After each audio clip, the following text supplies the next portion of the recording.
بہت سے ایسے معاہدے ہیں جو زبان سے نہیں کی جاتی ہے لیکن عملاً وہ بھی معاہدہ ہوتا ہے.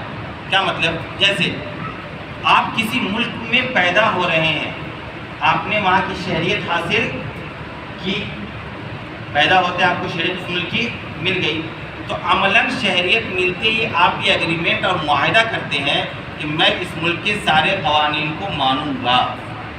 کیوں؟ کیونکہ اگر آپ کسی دوسرے ملک میں جانا چاہتے ہیں اور ویزا کے لیے اپلائی کریں گے آپ، اور آپ یہ کہیں کہ میں آپ سے ویزا تو چاہتا ہوں آپ کے ملک کا، لیکن آپ کے ملک کے قانون کی پابندی میرے اوپر لازم نہیں رہے گی، تو کیا کوئی ملک دنیا کا ویزا دے گا آپ کو؟ نہیں دے گا. کیوں؟ کیونکہ اگر آپ میرے ملک میں آئے گا ویزا لے کر تو آپ کو ہمارے ملک کے قانون کی پابندی کرنی ہوگی. اسی طریقے سے آپ جس ملک میں پیدا ہوتے ہیں اس ملک میں عملاً آپ کے اوپر یہ معاہدہ ہو جاتا ہے کہ آپ اس ملک کے قوانین کی پابندی کریں گے، خواہ وہ ملک مسلمانوں کا ہو، خواہ وہ ملک غیر مسلموں کا ہو، خواہ وہ ملک کافروں کا ہو، خواہ وہ ملک بدعنوان کرنے والوں کا ہو، خواہ وہ ملک ظالموں کا ہو.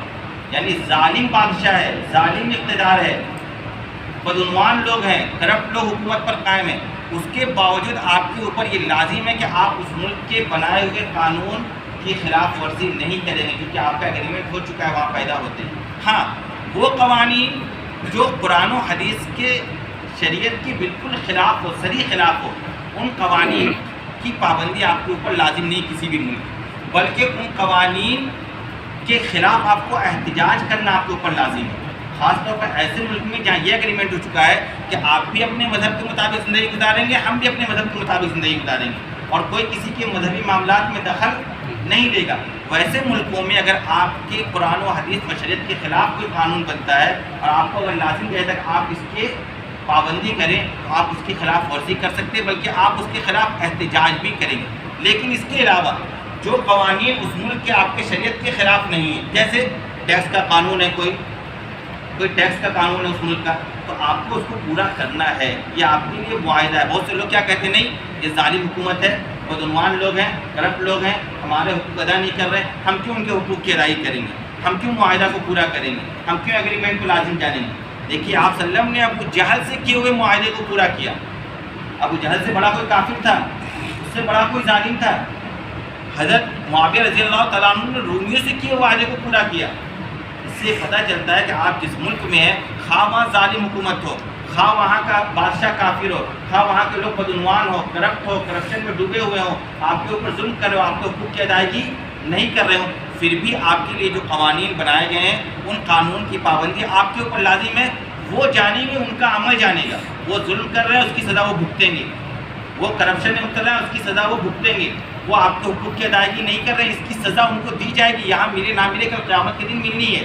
لیکن آپ کے جو حقوق ہیں، آپ پر جن چیزوں کو پورا کرنا لازم ہے وہ آپ کے لیے پورا کرنا ضروری ہے. یہ ذہن آپ کا ہمیشہ ہونا چاہیے. یہ آپ کا ایک غیر مسلم ممالک میں آپ کا ایک ایگریمنٹ ہے، ایک معاہدہ ہے، اس کی پاسداری آپ کے لیے ضروری ہے. اور رہا مسئلہ یہ جو ہمارا رونا روتے ہیں ہم کہ ظالم حکومت ہے، بادشاہ ہمارے موافق نہیں ہے، کفریہ سلطنت ہے، ہم کیوں ایسا کریں گے؟ بھائی آپ صلی اللہ علیہ وسلم نے ارشاد فرمایا انما اعمالکم اموالکم، کہ تمہارے جو بادشاہ تمہارے اوپر مسلط کیے جاتے ہیں، تمہارے اوپر جن لوگوں کو طاقت دی جاتی ہے، وہ تمہارے اعمال کے نتیجے میں ہوتے ہیں.